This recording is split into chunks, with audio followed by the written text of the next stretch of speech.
Hey guys, today I'm going to tell you how to hide apps in Samsung A16.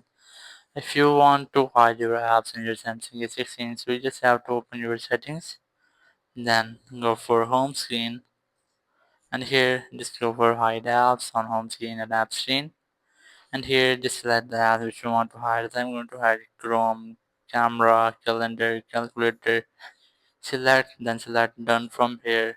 So after that you will not find those app in your home screen and the app drawer just like that.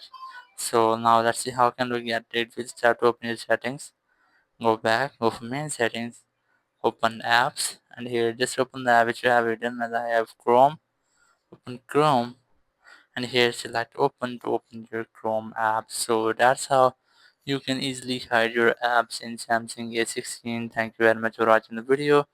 Until next video, bye bye.